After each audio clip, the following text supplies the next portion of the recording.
Sir Delhi liquor scam లో తిహార్ జైలులో ఉన్న కేజ్రీవాల్ గారికి ఫైనల్ గా బెయిల్ దొరకడం జరిగింది సార్. మరి అసలు ఏ బేసిస్ మీద ఈ బెయిల్ ఇవ్వడం జరిగింది? మరి దాని కవిత గారికి కూడా వర్తించి ఆమెకు కూడా బెయిల్ దొరికే ఛాన్సెస్ ఏమన్నా ఉన్నాయంటారా? యాహ్! ఒక నిజానికి ఒక ఆశ్చర్యకరమైన పరిణామం చోటు చేసుకుంది. అదేంటంటే కేజ్రీవాల్‌కి Rouse Avenue court vacational judge అన్నమాట. రెగ్యులర్ జడ్జి లేరు. కావేరి బవేజా గారు రెగ్యులర్ జడ్జి. ఆమె లేరు. ఇప్పుడు vacational bench judge Niyay Bindu వారు బెయిల్ మంజూరు చేశారు. యాక్చువల్‌గా ఇది ఎవరు కూడా ఊహించలేదు. ఇంత త్వరగా పిఎంఎల్ఏ కేసులో బెయిల్ వస్తుంది అనేది ఎవరు ఊహించలేదు. ఎందుకంటే మనకు తెలుసు ఇప్పటికి కూడా ఉప ముఖ్యమంత్రి కావచ్చు, తర్వాత కవిత కావచ్చు, వీళ్ళందరూ ఎంతకాలం నుంచో జైల్లో ఉన్నారు. ఉప ముఖ్యమంత్రి అయితే ఆయన దాదాపు 1 year పై నుంచి జైల్లో ఉన్నారు. సో అందుకని కేజ్రీవాల్కి ఇప్పుడు బెయిల్ రాదని అందరూ అనుకున్నారు. కానీ వెకేషన్ బెంచ్ ఒక షాక్ ఇచ్చిందని చెప్పాలి. నిజానికి ఈడీ దీన్ని 45 గంటలు సస్పెండ్ చేయండి జడ్జిమెంట్, మేము అప్పీల్కి వెళ్తామని రిక్వెస్ట్ చేసినా కూడా జడ్జి గారు ఒప్పుకోలేదు. బెయిల్ ఇచ్చేశారు. బట్ ఈ బెయిల్ కండిషనల్ బెయిల్, 1 లక్ష రూపాయలు పూర్తికత్తు సమర్పించాలి. తర్వాత దర్యాప్తుకు ఎటువంటి పద్ధతులు ఇన్వెస్టిగేషన్ కి ఆటంకం కలిగించకూడదు. అట్లాగే సాక్షుల్ని బెదిరించడం కానీ ప్రలోభపరచడం కానీ చేయకూడదు. అట్లాగే పిలిచినప్పుడు కోర్టుకి రావాలి. ఇవి కండిషన్లు అన్నమాట. సో ఈ కండిషన్లలో బెయిల్ ఆయనకి లభించింది. ఆల్రెడీ ఈ రోజు ఆయన బయటకు వస్తున్నారు. దీన్ని ఆప్ నాయకులు అతిసి సత్యమేవ జైతే ట్రూత్ విన్స్ అని ఆమె చెప్పింది. అట్లాగే పంజాబ్ ఆప్ సీఎం భగవంత్ మాన్ కూడా ఇది ఒక గొప్ప పరిణామము, నాకు కోర్టుల మీద నమ్మకం ఉంది, సత్యము గెలిచింది అనేది ఆయన కూడా చెప్పారు. ఏదేమైనా వాళ్ళు ఆప్ అనేది ఇది ఒక పెద్ద ఓరక్ అని చెప్పాలి. ఎందుకంటే నెక్స్ట్ హర్యానాలో, తర్వాత మహారాష్ట్రలో, జార్ఖండ్ లో, ఢిల్లీలో కూడా ఎన్నికలు రాబోతున్నాయి. సో అందుకని ఇప్పుడు రెట్టించిన ఉత్సాహంతో దీన్ని ఒక ఆయుధంగా తీసుకొని మమ్మల్ని ఎట్లా మోడీ ప్రభుత్వం ఇబ్బంది పెడుతుందనే అంశాన్ని కేజ్రీవాల్ జనంలోకి తీసుకెళ్లే అవకాశం ఉంది. ఆల్రెడీ మనం చూసాము, ఆయన యాక్చువల్ గా March 21న ఆయన అరెస్ట్ అయ్యారు. ఎందుకంటే అంతకుముందు 9 సార్లు ఆయనకి సమన్లు జారీ అయ్యాయి. అయినా కూడా ఆయన సమన్లకి సమాధానంగా వాళ్ళ దగ్గరికి వెళ్ళలేదు. దాంతో ఈడీ ఆయన్ను అరెస్ట్ చేసింది.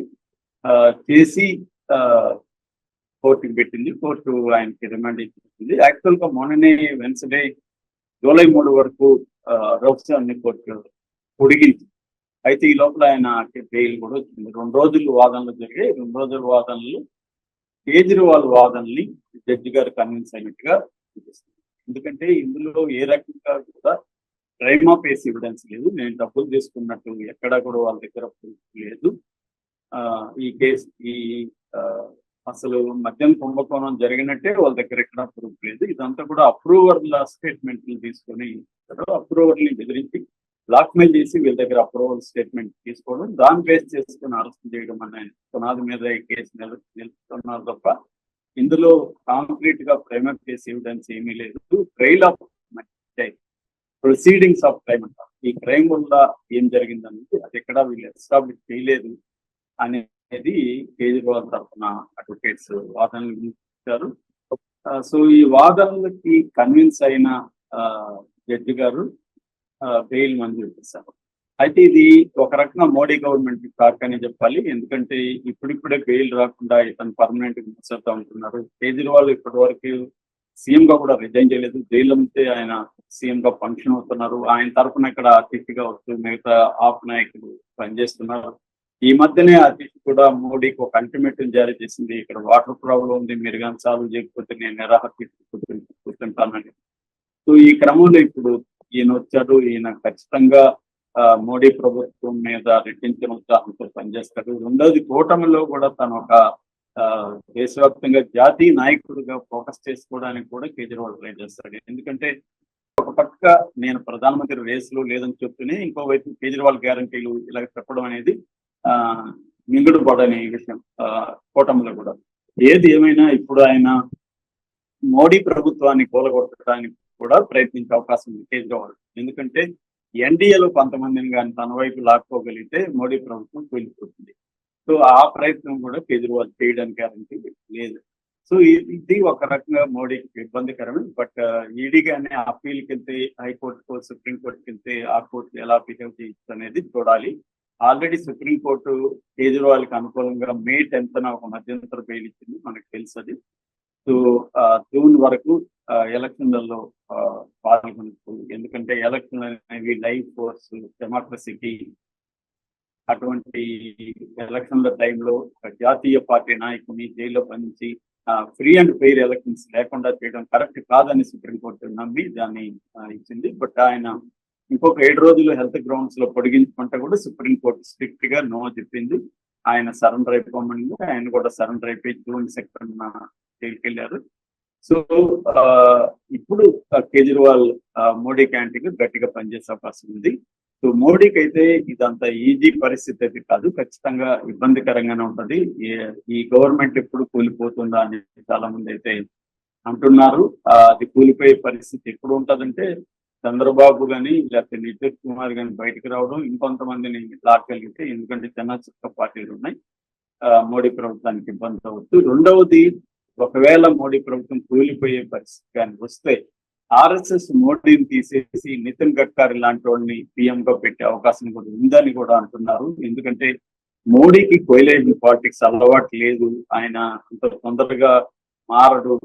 ఒకవేళ బాట మారిన ఆచరణలో ఆయన మార్చుకునే అవకాశం లేదు. ఆల్రెడీ ఫర్ ఎగ్జాంపుల్ విశాఖ ఉక్కుని ప్రైవేటీకరణని వేగవంతం చేస్తున్నారని చెప్తున్నారు.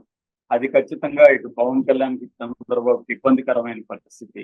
ఇలాగా మోడీ ఏంటంటే ఇటు పవన్ చంద్రబాబు, అటు నితీష్ కుమార్, వీళ్ళకి కోపం వచ్చే పనులు చాలా చేసే అవకాశం ఉంది. వీళ్ళు ఇక్కడ స్టేట్ లో వాళ్ళ స్టేట్ లో కూడా వాళ్ళకి ఇబ్బంది. ఆల్రెడీ జగన్ ప్రత్యేక హోదాని ఎందుకు సాధించలేకపోతున్నాడు, ఎందుకు అడగలేకపోతున్నాడు చంద్రబాబుని స్టార్ట్ చేశారు. ఇక వాళ్ళు ఉద్యమాలు స్టార్ట్ చేస్తారు ప్రత్యేక హోదా కావాలని. ఆల్రెడీ షర్మిల కూడా లెటర్ రాసింది చంద్రబాబుకి. మరోవైపు నితీష్ దగ్గర కూడా అదే ప్రాబ్లం ఉంది. నితీష్ మీద ఆల్రెడీ అక్కడ ప్రశాంత్ కిషోర్ చాలా తీవ్రమైన విమర్శ చేశారు. నితీష్ రాష్ట్రానికి ప్రత్యేక హోదా అడగలేదు, తర్వాత షుగర్ ఫ్యాక్టరీలు, రైతుల కోసం షుగర్ ఫ్యాక్టరీలు అడగలేదు, మన పిల్లలకు ఉద్యోగాలు అడగట్లేదు. ఆయన ఒకటే అడుగుతున్నాడు మోడీని, అదేంటంటే 2025 ఎన్నికల్లో మళ్ళీ నేనే సీఎం అవ్వాలి అనే డిమాండ్ మాత్రమే మోడీ పెట్టుకున్నాడు అని కూడా అక్కడ కూడా విమర్శిస్తారు. సో ఈ క్రమంలో మోడీ ఈ 2 రాష్ట్రాలకి ఏదో ఒకటి చేయాల్సిన అవసరం ఉంది. ఇంకా ప్రత్యేక ప్యాకేజీనా, లేకపోతే పరిశ్రమలకి సపరేట్ ప్రోత్సాహకాలు, కొన్ని రకాల పరిశ్రమల్ని, నేషనల్ పరిశ్రమలు ఇక్కడ పెట్టడం, అవన్నీ చేయాలి.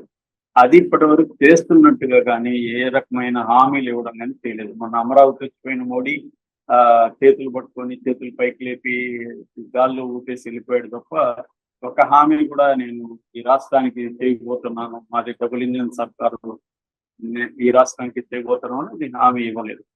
ఈ క్రమంలో కేజ్రీవాల్ బయటకు వచ్చినప్పుడు ఇవన్నీ కేజ్రీవాల్ ఉపయోగించుకునే అవకాశం ఉంది. ఎందుకంటే కేజ్రీవాల్ కూడా మోడీ మార్గంలోనే పయనిస్తాడు. ఆయన హిందూ మతాన్ని బాగా తీసుకెళ్తాడు.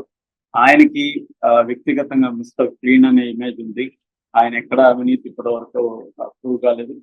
సో అందుకనే ఆయన అవినీతి మలికి అంటించాలి, బురద అంటించాలని బీజేపీ ట్రై చేస్తుంది. సో అందుకని కేజ్రీవాల్ని దెబ్బతీయడం అంత ఈజీ కాదు వాళ్ళకి. ఇక రెండవ అంశం, కవితకి బెయిల్ వచ్చే అవకాశం ఉందా? కవితకి బెయిల్ వచ్చే అవకాశం ఏ మేరకు ఉంది? ఎందుకంటే సేమ్ కేసులు కేజ్రీవాల్కి వచ్చినప్పుడు కవితకి ఎందుకు రాదు?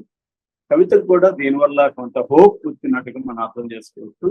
ఎందుకంటే ఒకరికి బెయిల్ వచ్చినప్పుడు అదే గ్రౌండ్స్ లో కవితకు కూడా, కవిత విషయంలో కూడా ఏ రకమైన విట్నెస్ కానీ ప్రూఫ్ కానీ ఏమి లేదు. అప్రూవల్ ఇచ్చిన స్టేట్మెంటే కవితకు కూడా ఉంది కాబట్టి కవిత ఇన్వాల్వ్ అయినట్టు ఎక్కడా ఏమీ లేదు. కాబట్టి కవితకు కూడా బెయిల్ వచ్చే అవకాశం ఖచ్చితంగా కనిపిస్తుంది. ఆ రకంగా కేసీఆర్ కి కొంత ఓరట అని చెప్తారు కేజ్రీవాల్కి రావడం. కవితకు కూడా మనకి త్వరగానే బెయిల్ వచ్చే అవకాశం ఉంది. ఎందుకంటే మోడీ ప్రభుత్వం వీక్ అవడం వల్ల కొంత సంస్థలు కూడా ఇంతకు ముందు ఉన్న అంత అగ్రెసివ్ గా ఉండకపోవచ్చు. మోడీ అలా ఉంటే ఇబ్బంది అవుతుంది. ఆ రకంగా కవితకు కూడా ఈ కేసులో బెయిల్ వచ్చే అవకాశం కనిపిస్తుంది. Okay sir.